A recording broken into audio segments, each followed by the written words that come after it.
All right. I think we have a good chunk of folks already on. I want to get started. We have so much to chat about, Nick. Just as a reminder, folks, we do have a Q&A section at the bottom. So if you have any questions for Nick, please do drop that in the Q&A section. We're going to save roughly the last 15 minutes or so for you to ask Nick any of your top burning questions. He's ready for it all, is what he told me before this. So definitely keep them coming throughout the webinar, excuse me, and then we'll save some time at the very end. To get us started here, I want to first and foremost thank Nick for sharing a bit of his Tuesday afternoon with us to talk about a very highly coveted topic of manager readiness.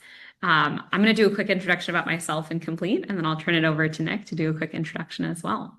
So Ronnie here, I'm the founder and CEO of Complete. We're hosting this webinar today.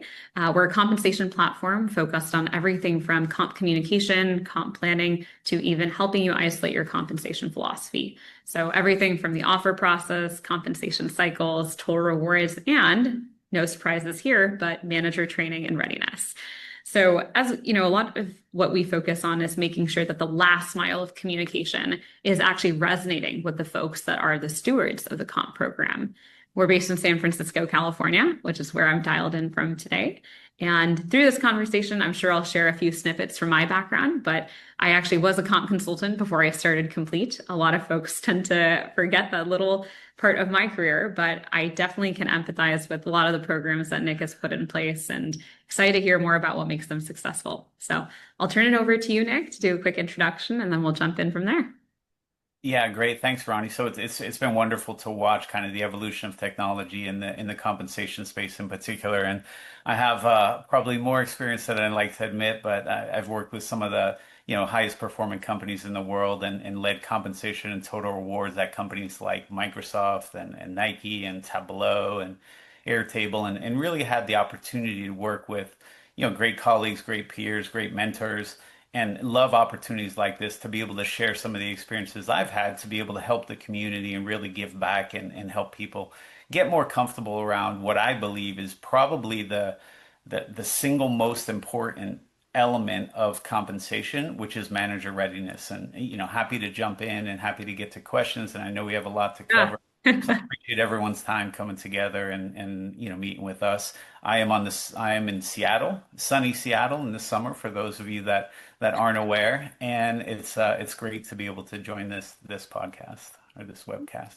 Yeah, well, we're very happy to have you. And I think something that will be really telling for the audience here is you've obviously supported organizations with, less than 100 managers and also organizations with thousands of managers. I'm sure Right. those programs have actually looked quite different. So I want to start us off here by defining what is manager readiness and how do our teams actually assess and monitor that? Yeah, great question. So I think for me, the big thing with regards to manager readiness is that you're able to equip people leaders with the knowledge, the tools, and the confidence to be able to have, informed, fair, and empathetic pay conversations with their employees. So, that looks different at different companies. And one of the things that I always like to come back to is not only do people have to understand, the hows and whys of compensation, they need to be able to explain to their employees across areas like compensation philosophy, compensation management, pay decision making, how those things all fit together. And I think across those three areas, it's really important that managers are able to provide the company's point of view on why it pays employees the way it does. It's really meant to create consistency and fairness so that people understand the why behind their pay. And it's really important for managers to be able to communicate that. And, as you noted, I've seen it and helped create a lot of the comp philosophies for companies of all sizes, stages, complexity. And while there certainly isn't one particular format that everyone uses, they often have things like guiding principles around fairness, around equity, both internal and external. How do we compare to the market? And then connection to performance, just as examples.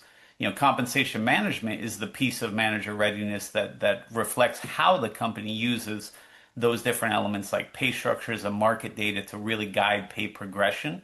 As a manager, understanding this can help reinforce fairness, build employee trust and support engagement and retention for, not only current employees, but also potential employees, because I think managers often have a strong role when they bring people on and when they hire for their teams. And then the last area of manager readiness, which, to be honest, I think is the most important, is how are decisions made? Understanding the basics is important, but managers really are the face of the compensation decisions across the employee life cycle, and it's really important to make sure that they're equipped and ready to be able to have those conversations around the process that goes into compensation decision making. We have folks dialed in that are coming from pre-IPO companies. We also have folks at public organizations. So I want to tackle both sides of this, Nick. For companies that maybe don't have a formal manager readiness program or even training program just yet, what would you suggest for the folks that start? And I want to get a little clinical with our terminology here. When we have companies that are just starting off, are we defining managers as the executive leaders, or how far into this reporting chain are we defining management to be? Yeah, so I mean, I think there's a couple questions to that, right? And I think that a lot of compensation teams struggle with how do I make sure that I'm preparing the detail or providing the information that both new managers need as well as senior leaders. I'm personally a firm believer in focusing on actionable information for readiness. And, for new managers, this means equipping them with clarity, guardrails, and confidence to have these pay conversations without overstepping or misrepresenting the company's programs. And I think that's an issue that a lot of people have. And a lot of the pushback I get from practitioners is, well, I don't think we can trust our managers where they're not ready. And, new managers in particular need to understand that they don't have to have all the answers, but Yeah. they do need to be able to explain the basics and know what employees can impact, things like performance development, role expectations, and things like that. Mm. But really fundamentally, I think one of the core messages for new managers in particular is they have to be comfortable redirecting or asking for time to find out answers rather than improvising or winging it in the conversations, which never really goes well. Hmm. For more senior leaders and executive teams in particular, I think the message is less about the individual pay and more about how do we build organization clarity and trust. And then that comes back a little bit to the comp philosophy, like, hey, how do we make sure that you're sharing the appropriate information on the hows and whys, but then you're also sharing more information with them around, hey, how do we manage particular programs? How do we build budgets? How do we build promotion rates? How do we build salary structures so that their context is a little bit deeper? And the expectation then becomes that these leaders can really own the company's approach to pay, share what success look like across levels, and ensure that their teams have the tools, the language, and the confidence to deliver, clear and consistent messages. You've likely inherited organizations with all varying maturities of compensation programs and trainings for managers. Nick, how do you know if there's a gap? What are the metrics or measurements that help? And I want to pause this for a second here, only because, when I think about even the 1,000-person organization, there usually is a 1 to 2 person comp team that's driving this whole program. And so very much driving or, admitting the awareness of how limited our resources are. But how does that persona then take on, first, do we have a problem? How do Mhm. we measure it? And what does that actually look like in the data? Yeah, it's a great question, and I think one of the things that's important to keep in mind is that and I don't want to sound unnecessarily alarmist, but I don't think any company is fully ready. And I think the research actually backs this up. When you look across the different research and reports that come out from a lot of different companies, I try to stay very close to that.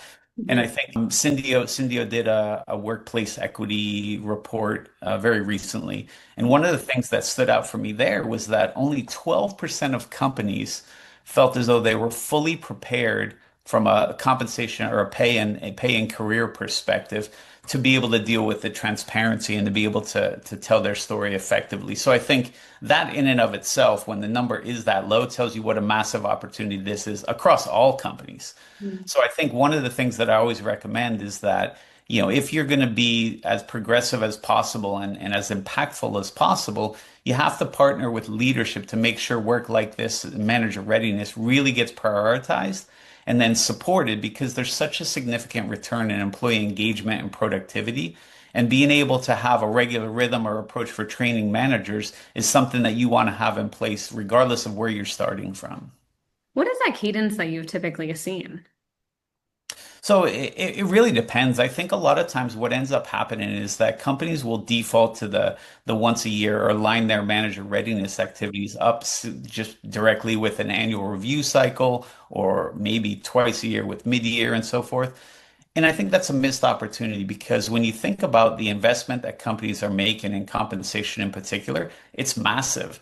And one of the areas where I think HR in general kind of drops the ball a little bit in terms of their ability to impact and influence at the company level is there's probably not another investment that the company is making whereby you're not either directly measuring the ROI or you're not taking advantage of every opportunity to make it more effective. And I think that's what manager readiness does, where you're able to start to influence the way in which, the engagement and productivity across your workforce is really hitting. And I think there's a lot of ways in terms of frequency and the cadence. But you want to be able to hit managers where they are. And I always use the word multimodal.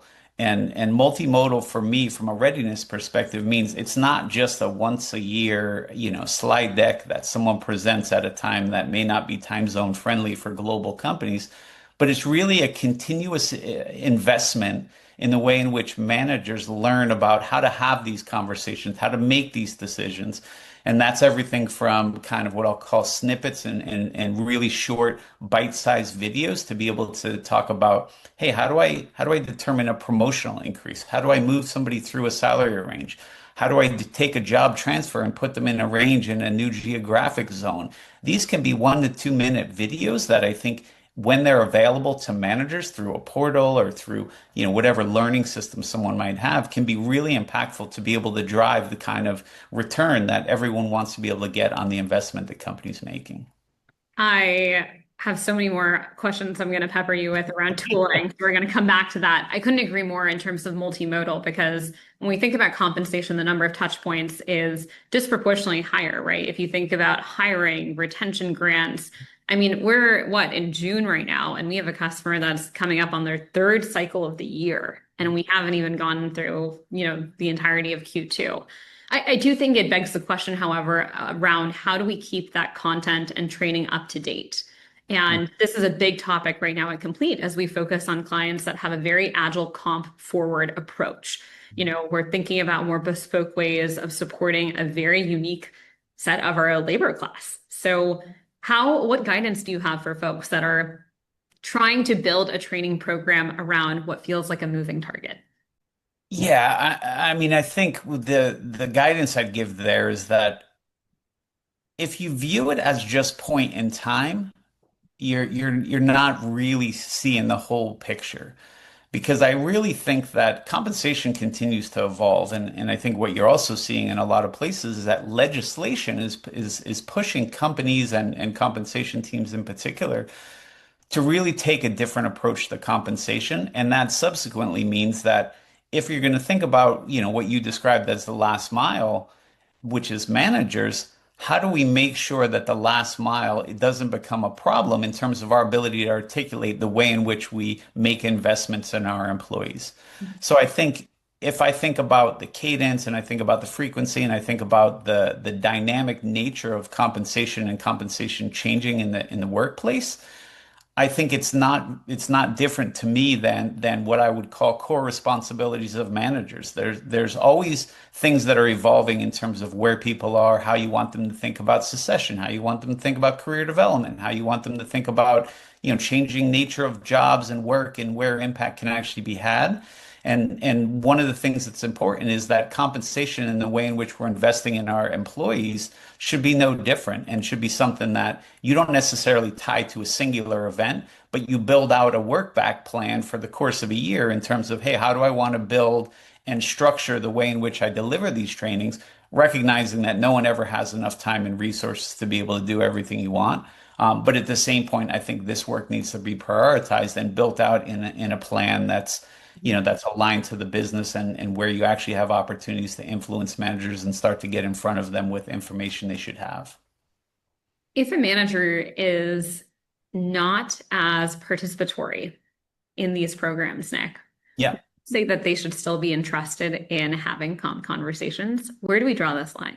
I mean, I've run into this a number of times, and I think for me, the biggest thing is accountability is really critical for managers, and ownership from leadership often dictates how seriously managers take these conversations. So, my belief is that managers should be key contributors to all compensation decision making, and not doing so is really not doing your job. And we'll put aside all of the impact that has on engagement and the ability of the workplace to be somewhere that people want to be, which should be front and center for everyone. Because when you look across the workplace right now, research has shown that 50% or more of employees are either watching for their next role or actively seeking their next role. So to miss this opportunity is really not doing your job as a manager. Yeah, I'm almost imagining the future management job descriptions that include this as a prerequisite. Have you been Yeah. trained on having not just difficult conversations, but embedded yourself in the workflows of the company? There's one thing I just want to come back to in case folks missed it, which was when you have new managers, making sure you have a great training program for them. And I hear this time and time again. I used to work at Stripe. This is how it worked at my last company. Well, guess what? You're at a different organization now. The business needs are different. What we value is different. So how do you get those folks to, one, understand what the program is today, but then speak confidently to it? Such a big missed opportunity. I just wanted to make sure that we had a moment to just reflect on that. We're getting to the point of the conversation, which I would say is maybe my favorite, though I'm totally biased here, which is tooling. The first time I chatted with Nick, we had a great conversation around some of the tools that Nick has even helped build at other organizations. And I was joking that Nick is actually a product manager at heart. And so, as we think about tools, there is a very slippery slope between clarity and chaos. And I want to start by defining what we think is helpful and transparent information and where we should actually, as comp practitioners, be helping our managers and organizations understand these concepts versus from your experience, Nick, what are the topics that maybe aren't the first ones or aren't the low-hanging fruit opportunities for companies to start with as they think about that arc to a full, well-enabled manager group? Yeah, no, like I said in the beginning, it's been great for me to watch just as the compensation technology landscape has continued to evolve. And companies like yourself and other companies are really doing a great job in terms of bringing technology to the forefront so that, the tools that are available can really create alignment and minimize distraction. Because I think fundamentally, at the end of the day, those are the two things that you want tools to do. And the way in which you structure your tools can be different depending on your programs and the things you want to focus on. But really, for managers in particular, I think you need to design your programs and your tools in a way that you can deliver the information and actions to managers at all levels so that they can manage and communicate what's really important to the employees and to the organization. I've seen tons of examples where total rewards portals or statements really give managers the opportunity to articulate the investment that companies are making in them, which reinforces their value and helps build more trust. So I think tools are a great mechanism to be able to create that alignment, minimize that distraction, and really start to build some trust with employees around, hey, how do we actually deliver and kind of what does it mean for them? The degree and the structure and all of the setup, I leave that more to experts like yourself, but I think it is important to make sure that you're taking advantage of tools which, from a process perspective, make life a lot easier for practitioners as well, and also give you the opportunity to start to be able to consolidate the way in which you're able to house information. So if you think about a total rewards portal where you have benefits information, you're also potentially able to identify areas where there are opportunities to give people more value. Like, hey, you're not contributing to if you're in the US, your 401k, or you're not participating in the employee stock purchase plan. Like, those are opportunities where employees can really get more value from the programs that are available that might not be easy to do on a one-off basis, but are really easy to do in an automated way when you have a tool that supports that information. Oh, absolutely. I want to add for a second there that with tooling, one of the things that Nick and I had talked about is you unlock a whole new class of metrics, right? How many people have logged into their reward letters? What proportion of managers have viewed their statements? How many have actually had the conversation with their direct reports? And you can tell because we can see where they logged in. And so in the absence of having the tooling, we find that a lot of teams are kind of shooting in the dark. But with these type of reporting and analytics, you can actually set more quantitative goals that are then reported on and shared across the team. I want to ask a few more questions on that line for transparency, because this is something that comes up quite a bit. Nick, do you have an example of maybe a component of the comp program that you'd shared at an organization that backfired or just was not as effective as you would have hoped it for it to be? And why do you think that was the case?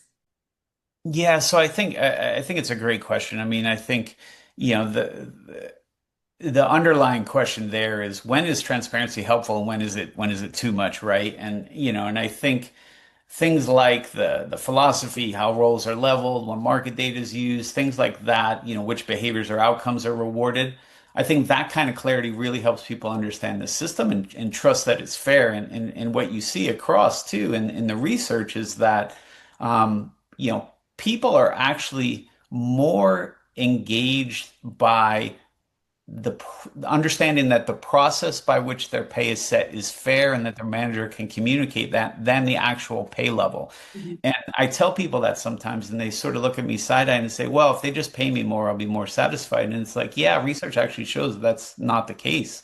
But where I tend to draw the line regarding transparency is sharing information that lacks context or creates unnecessary comparisons because those two things can certainly erode trust. So, like, if, for example, you're sharing compensation or the cycle outcomes of other individuals as a manager without providing the full picture of performance or tenure or scope, that's just too much information that's not helpful. And that certainly can be demotivating or confusing for individuals. Not to mention the privacy concerns that I have with personally identifiable information or just sharing that kind of information. Are there companies that share everything? Yeah, of course. I think and that may work for them. I think as a leadership group, you need to work with your teams to understand to what degree of transparency are we comfortable sharing because it's a slippery slope if you go down the path of sharing too much information that doesn't have the context that people need to understand. And that's where I think, focusing on the how and why pay is set is a much better approach in general. Yeah, I appreciate the call out around unnecessary comparisons because a couple of years ago, we actually did a study, more of a survey, I should say, around how many of our comp planners actually understood the merit matrices that the organization was using. And what was really ironic was that folks didn't know that one, it was called a merit matrix. Okay, let's put the vernacular aside. But second is even the multipliers around, where you are in band to what the performance ratings the company had were still an open question. And it felt like there was all this education that needed to happen before the cycle even started to Mhm. actually equip managers on this topic. And so that actually translated to something we built into Complete, which is on HR or comp recommended targets, you could hover over to see here's how we arrived at the recommended increase. So you're never looking in these gaps. It's funny, we used to compare it to like in between the sofa cushions. Like you look in between, but if you look underneath, there might be something totally different. And I do think there's some of that with compensation of I know what the exceptions are, but do I understand what the overall philosophy is? So I Right. do think that's another place where tools are always on, right? They're different from an individual, but we're also creating a bit more repeated education every time an individual is interfacing with the comp program. It would be amiss if we didn't talk about pay transparency. So I'm going to ask a quick question here before we move on. I think there's been some really positive tailwinds around pay transparency and disclosing comp ranges on job postings. Mhm. What have you found to be helpful for managers to have education around when it comes to ranges in particular? And do you typically recommend organizations do salary, equity, total comp, or, is there a starting point or a jump off point that you'd suggest? Yeah, so that's a great question that it could take in a lot of different directions. And I think one of the things that I talked about earlier is I think as comp practitioners and as people in this community, it's important to stay on top of the research because I think that really starts to help you understand like, okay, what's working? How is satisfaction working? What are employees feeling relative to pay transparency and what's happening? And I think there's a lot of information out there now around the way in which pay transparency is landing in organizations, given some of the legislation that happens. People don't believe their pay is fair, and this is an opportunity to equip managers to be able to clearly explain how pay is set. And I think I'll reference one of the World at Work surveys that came out. I think they had a pay transparency study. It was either last year or the year before, but basically it found that companies that train managers or communicate compensation in the way in which they do it, they report higher employee trust and understanding around pay and pay decisions. And they found that those employees at those kind of organizations are twice as likely to say they understand how their pay is determined, and even more important, they feel that it's fair. So it's the notion of transparency is it's in one way very important because there's a lot of legislation that's coming out. So certainly, this group and individuals in this space have to make sure you're aware of that. But then there's also a bigger opportunity, and obviously the context and focus of this conversation around how can we equip our managers to be able to clearly explain pay and strategy and how that impacts the ability of employees to feel as though their pay is fair, regardless of the actual salaries.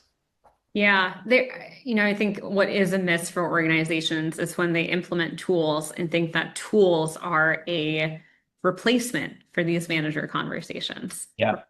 The tool can be a conduit. However, the manager, even the trust that's built from the conversation with the manager is absolutely critical.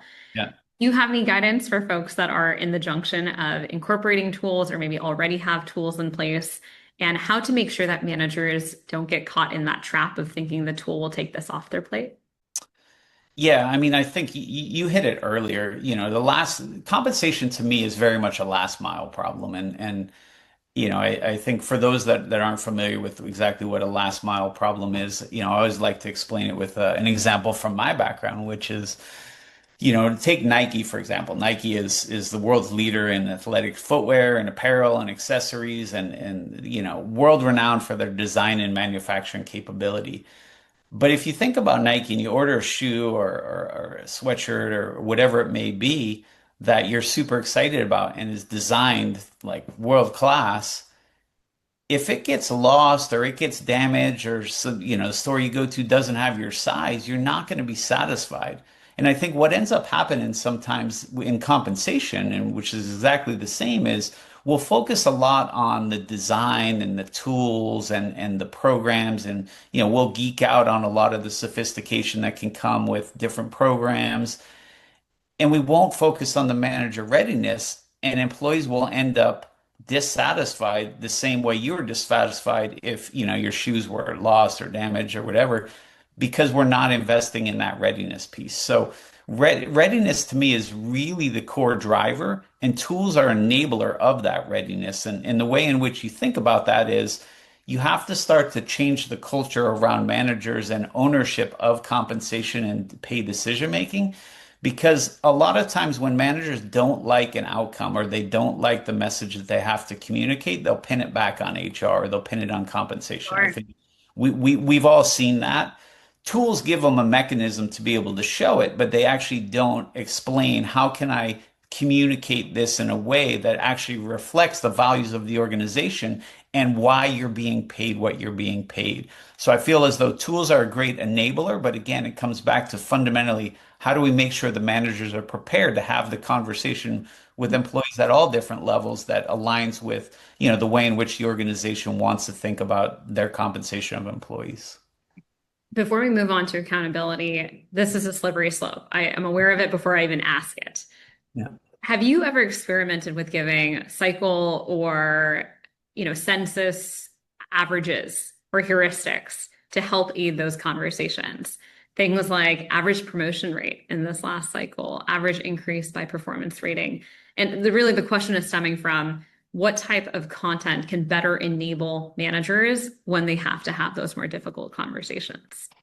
Yeah, so it's a great question. I mean, I think one of the things that's important to me when I think about what information you share with managers in terms of being able to prepare them for conversations like that is, okay, what's going to be actionable? Hmm. And it's a little bit of a minimum threshold. How do I make sure that they have the information they need to have the conversations? And in some cases, is promotion rate actionable? Probably not, but it's still at certain levels in the organization something that you want to be really clear on. And I think even from a philosophy perspective, I've been in organizations where we very clearly show, hey, at this level, the expectation is that 40% of the people at this level, maybe early in career, are going to be promoted every year.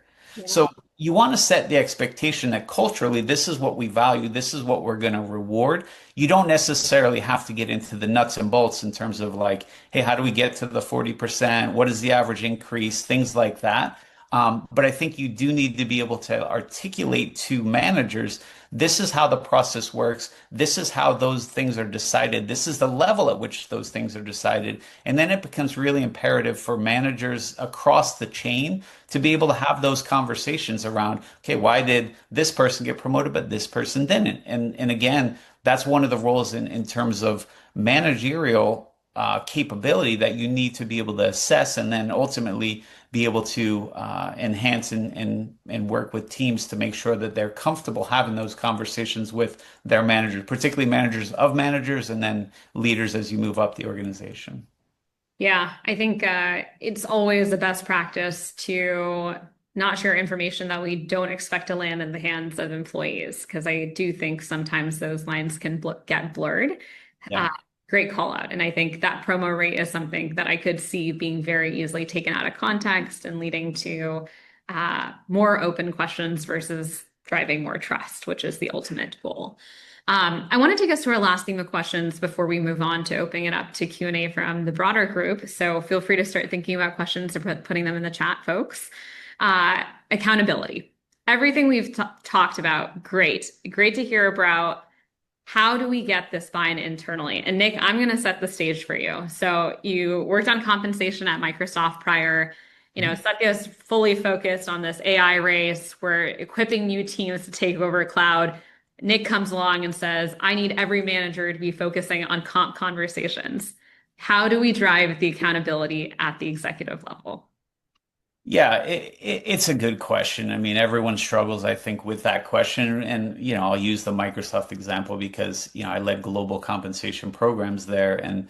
And when you think about the scale of the investment that Microsoft makes in their employees every year, I mean, one of, if not dependent on the day, the most valuable companies in the world, the number and the budget that I was accountable for across all those programs was higher than the GDP of tons of countries. It's massive. So if you think about the way in which you can create some urgency around this kind of investment at the executive level, I always tell people to think about compensation as an investment that the company is making to drive success and drive, the future for the company. So in your example where, hey, I need managers to focus on AI, it's like, yeah, understood. But again, when you come back to the research, 70% of CEOs right now feel as though they're going to have a big gap in the talent and skills required to be successful in the future.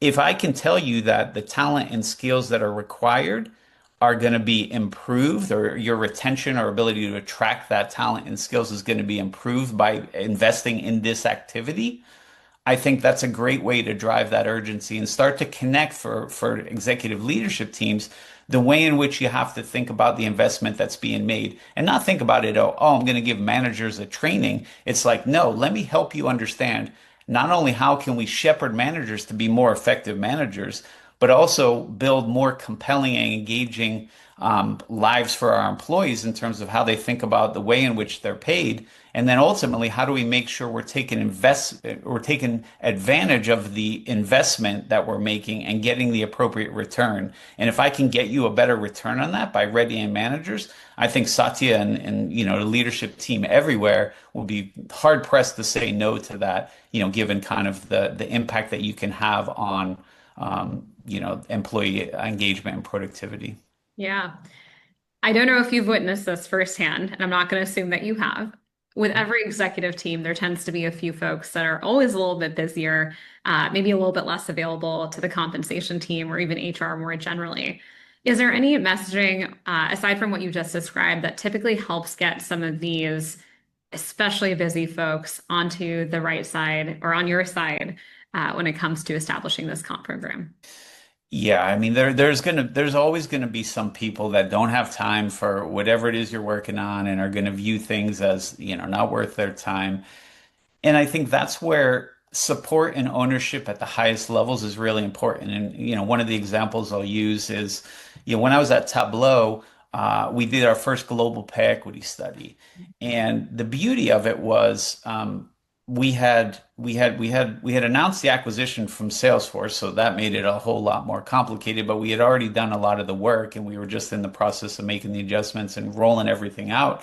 And what was great for me and the team that worked on that was, Adam Selipsky, who was the CEO at the time, was all in on it and was really strong proponent of making sure that we were paying fairly and we were doing the right thing and making adjustments. And I think it's easy for me to say when the CEO is all in, it makes the other leadership team all in. But I think even the CFO and the chief legal counsel, everyone was really bought into this is important to us. This is important to us as a company. This is something that we've heard feedback on across the organization. So the degree to which you can actually tie whatever project you're working on to feedback or outcomes that have been problematic is really, really important to be able to build some of that executive buy-in, even if they're not on board at first. And I think one of the things that I found is important, again, when you think about the investment that's being made and you think about the way in which that's manifesting itself, either in your ability to attract, your ability to motivate, your ability to retain, executives generally line up to make sure that they're doing the right thing in that regard, or at least paying attention to things that are going to impact their leaders and their people. Right. I couldn't agree more. The only thing I would add to this is where we've seen, I think getting the buy-in, absolutely a very difficult boulder to shoulder. And the piece that I often see that's missing once you have gotten the buy-in is the follow-through. Mhm. Right? What are the results of after we had a subset of trainings or created an always-on tool or implemented it? Do we have that feedback loop back to the executive team around here are the number of questions that we aren't getting as a result of investing in this? How has this impacted regretted and unregretted attrition? Where are we seeing a clear definition around which talent we compete with, even at the offer stage of the process? And I do think that teams need to have that follow through to continue to ask for that level of investment. So that's the only thing I would add to what you were saying, right? Especially if we're working with some of these busy stakeholders, maybe you build out a liaison. I think this is something Roblox did a really great job of having a few stewards, engineering managers, directors, essentially be advocates for the comp program, almost like an extension of the comp business partner role, and then turn them into champions that then goes back up to the engineering reporting tree. So I do think there are ways of getting that buy-in early, but the follow-through really has to come from some amount of a feedback loop that hopefully has more quantitative measurement too. Yeah, 100% agree. I think finding internal influencers and champions within an organization is so important. It's not always the people you think, and that's the piece that I think requires some organizational agility to understand, like, okay, who are the influencers? Who are the people that other employees and managers look to in terms of how do they think about the situation? And ultimately at the end of the day, I think it's also like, well, in addition to this feedback loop, how do I make sure that I'm continuing to come back to this? And, I know everyone always talks about surveys like, oh, well, the surveys will tell us if we're doing okay. And I think the companies that are really truly learning organizations, they find ways to leverage feedback in different ways at different points of time, get different perspectives so that they really have a holistic viewpoint on it. And that's not just surveys. That's like debriefs or focus groups or, meetings with the key stakeholders and even dashboarding. Like, obviously I'm a big Tableau fan, but I also worked at Microsoft, so Power BI is front and center. But dashboarding gives you the opportunity to really start to track metrics like you were describing, where you have usage statistics, completion percentages, attrition retention rates, and then even the number of compensation related inquiries to HR support. Those can be helpful indicators of success. So, I think those things are important to keep going on an ongoing basis so that you're continually improving the way managers are able to have engaging and compelling conversations. Yeah, yeah. It's definitely a key part of that strategy. I do want, I know because we have, or we're just about to jump into the Q&A section. One demographic we didn't have a chance to chat about was people business partners. I'm curious how, leading teams, how have you better partnered with the people partners to be those liaisons for the comp program? Any guidance for the total reward leaders on the call today? Yeah, so I think one of the key steps in terms of any time we're doing readiness at any of the companies I've either worked at or worked with is we prepare the people business partners, the HR business partners, whatever you call them at your organization, we prepare them in advance of any sort of manager readiness. Because a lot of times what you'll actually find is that the HR VPs have great insight into the questions that the managers are going to have or the challenges that the managers are going to have, which then allows you to customize and tweak some of the readiness materials that you share with the managers. So my guidance would certainly be make sure you're staying connected to that community because I think there's such a good feedback mechanism to understand where are they having problems, what kinds of things are being brought to them, what kind of issues are they dealing with on a regular basis so that you can customize the information and the material that you're sharing with managers in a way that's actually relevant and meaningful for them when they think about how do I prepare the organization to have these conversations in an effective way. Yeah. I think as we think about tools, PBPs, HR business partners are a big supporter of having some type of tooling in place because for them, that's a lot of what their scale looks like, right? You Mhm. may not be able to have a one-on-one with every single manager that you support, but you can start to have a conduit through a tool, be Right. that enablement. And so I couldn't agree more. I do think that having some type of people business partner access, training, we're a big fan of office hours here at Complete, where, pre-cycle, during cycle, post-cycle, even when they're off-cycle adjustments, hosting a space for coming in and asking questions so that it doesn't feel like it has to be a formalized ticket if that's the process that your organization has today. Just lowering the walls a little bit to create that opportunity. So Right. I'm going to pause this here. I could ask you questions for more than the 14 minutes we have remaining here, Nick.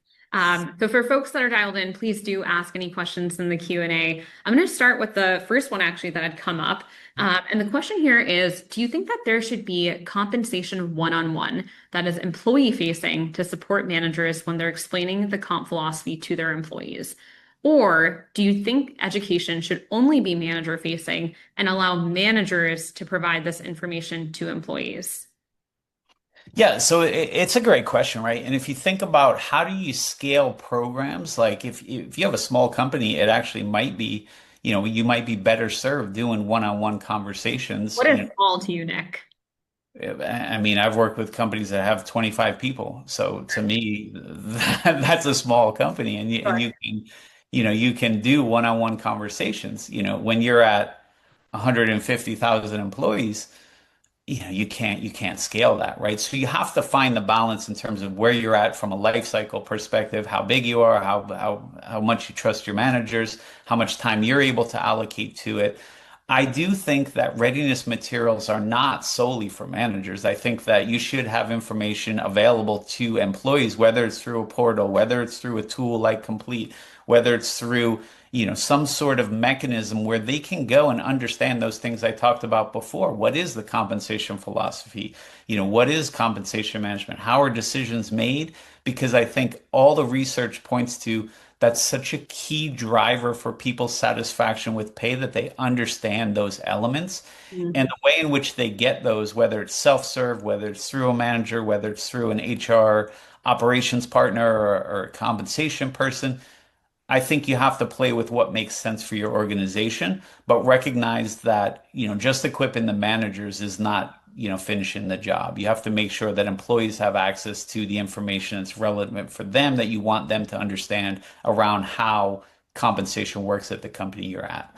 Yeah, I do think that some amount of the comp conversations take a little bit of activation energy, even for managers to have them. It is absolutely proportional on the employee side, right? So Right. the employee may not communicate that they're thinking about what's next for them, but if they have a portal or a tool to actually dig in and see how these opportunities would compare, you really do have support that is, I keep saying and harping on this, which is always on.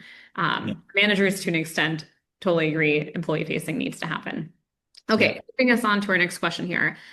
Nick, totally agree that HRBPs will bring great perspectives from managers and will help total rewards teams to purpose up and deliver useful materials. How do you handle HRBPs and managers that are experts and you need to shift their understanding and perceptions? I love this question, by the Yeah, way.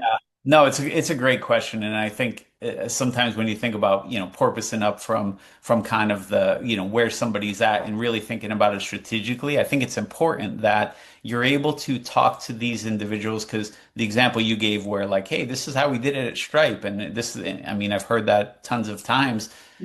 And I think part of it is, again, going in with an open mindset and a learner's mindset where, hey, I know you're an expert, so to speak, in terms of this. I often tell people only half jokingly, the nice thing about my job is that everyone's an expert, so it's easy to do because everyone thinks they're experts in compensation. And I think we can all get a little bit of laugh there.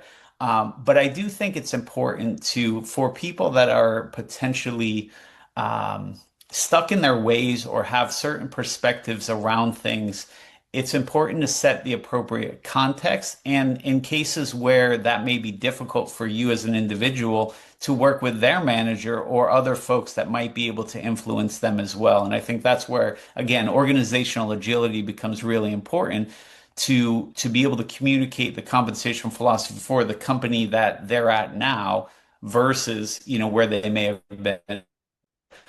I'll give you an example where I had an instance where somebody had come from another major tech company and everything had been very black box. And their perspective was, well, why do I have to even get involved in this? Compensation just does that. And I think when you start to peel back the onion a little bit and realize that that had always been done, it had kind of been kept away from them. Their perspective was, well, comp people may know better.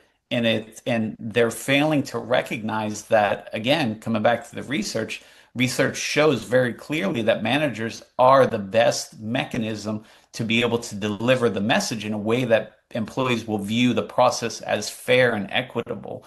And the messenger actually does matter. And I think the degree to which you can communicate that and get buy-in from managers that may be reluctant to do so, you'll have much better outcomes over time. Yeah, I had heard about this. I was talking to another total rewards leader a couple of weeks ago, and in this particular configuration, it was actually the CTO of the company with pretty specific recommendations on what targets for specific roles look like. And, I think how this presented itself was, why do we as a comp team get told how to do our jobs? I'm not telling the CTO how to do their job. And, Right. in the moment we laughed about it, but I do think there's some truth to that because when we are looking at these decisions, we're usually formulating them with a set of assumptions. And I think that's essentially what you're saying, Nick, right? Like, do Yeah. we have clarity around who our peer group is? How much of an investment are we doing in cash versus equity? How much of a pay for performance philosophy do we want to have? And I sometimes find that when we can reduce these decisions to those core assumptions, it makes it a little bit easier for a leader to say, okay, this is the delta in how we think about this decision here. That's Mhm. maybe why we're going to land at a different outcome versus the last company that I was at. I think the other lens to this is sometimes showing the more future focused. I'm putting my founder hat on for a second here. The question I like to ask CEOs, especially when we're doing off-cycle adjustments or a lot of exceptions, is would you make this decision again for the next 10 years in a row? And if your answer is no, why? Like, how bespoke is this going to be? And if you don't have the confidence that you're going to want to do this again, I would think very critically about what you're doing right now. And Mhm. so I do think sometimes asking that longevity question can sometimes help inform those perceptions again around, are we making a decision that's good for today, but are we also making a decision that's going to be good, hopefully 3 to 5 years from now? Hopefully that Right. helps. Yeah. Well, and to your point, I think that breeds inconsistency and eventually you pay for that. You Yeah. know, I often say, we're trying to fix the sins of the past and it's just hard to do in a compensation perspective. And what you're seeing now is that you're going to be forced to in a lot of locations, just from a legislative perspective. Take the EU, for example. That's coming.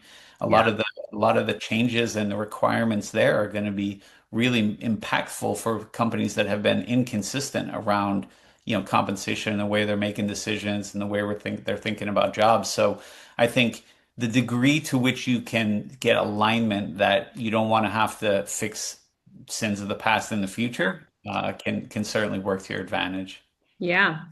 If there are any other questions, folks, feel free to submit them now. I'm going to go to one question that was submitted in advance before we wrap up. The question was actually around a company that was incorporating a comp change and it's coming down the pipe. At what point do you recommend giving the organization and managers in particular visibility before the change actually takes effect? Yeah, so I mean that's a hard question to answer in isolation because I don't know what the change is, right? If the change is, hey, we're going to cut pay, or we're going to change the mix, or hey, we're going to pay at a higher percentile, like those are very different communications. So I think I always say again, coming back to the piece around how do we make sure that the information we're providing managers is actionable. Mm. There is certainly an element of readying managers in particular for changes that are coming. The degree of time that's required to make that assessment is going to depend on how big of an impact you have on, or you think the change will have. If the change is going to be small and not impact a lot of people, I wouldn't spend a lot of time on readiness in advance. If the change is going to be big and impact a lot of people, I'd probably build out a more formalized plan to be able to touch managers, especially that will be most impacted by a change like you're describing. So I think it's sort of right sizing the effort relative to the degree of change that's coming. Yeah, that makes a lot of sense. There is a, mental model shift I think that also needs to happen around comp not being discrete. Like it's going to be a program that continues to change. And the running Right. joke actually at Google was that perf changed every time we did perf. And well, the organization also doubled in headcount in a couple of years. So yes, perf is going to change. So I think setting the expectations with folks that yes, we are going to be proactive, but also change is a constant, especially for a growing organization, needs to happen. All right. I think that's all the questions we have right now, Nick. Before we wrap up, if you had to think about one piece of advice for a total rewards leader who's dialed in today, thinking about how to do a better job around manager readiness, what would be your takeaway? Oh, that's a good question. I think I'm actually gonna go a little bit broader because I was recently on a panel and one of the people asked me, they said, what do you think is the best like what makes a really strong total rewards leader? And the reason I'm telling you this is because I'm going to relate this answer to readiness as well. And I said the best total rewards leaders that I've seen and worked with are able to connect the dots across the talent ecosystem. So that's everything from talent management to recruiting to HRBPs to succession planning. And they're able to look very holistically around the way in which an organization is acquiring, deploying, motivating, using their talent. And I think when you think about readiness, I think it's a little bit the same because you want to not necessarily just get caught up in this is the compensation number, like go tell somebody that. It's more around how do I think about what's important to employees in different across the organization in a way that's going to be impactful and compelling for them to understand the way in which we're using compensation programs at your company. So I think the piece of advice I would give you is don't hesitate to reach across the aisle and work with peers or counterparts, and not even necessarily just HR. Test your stuff. Test your readiness materials across organizations. The global pay equity study that I talked about before, I can without hesitation say one of the reasons that was so successful was because we leveraged some of the ERGs that Mm, were existed at Tableau at the time, and we tested the messaging with them. And yeah. we changed dramatically the way in which we communicated it. I think readiness is no different. When you start to get input from groups and individuals and personas that are outside of kind of your normal working groups, you'll start to change the impact that you can have. And I think that's just the piece of advice I would give in terms of how do you think about making manager readiness really impactful at the company you're at now. Yeah. Tap on your peers, experiment, have the honest feedback conversations, and go from there. And people are never reluctant to give feedback. So let's be clear on that, especially when it relates to compensation. So you'll have lots of volunteers. Totally hear you. Nick, thank you so much. This has been such an You're honor and welcome. appreciate all the honest candor as we think about Great. helping folks get into the next wave of manager readiness. No, I love that. I love that. Thank you for having me, and I hope everyone has a great day. Thank you. Take care, Nick. Bye. Thanks. Bye.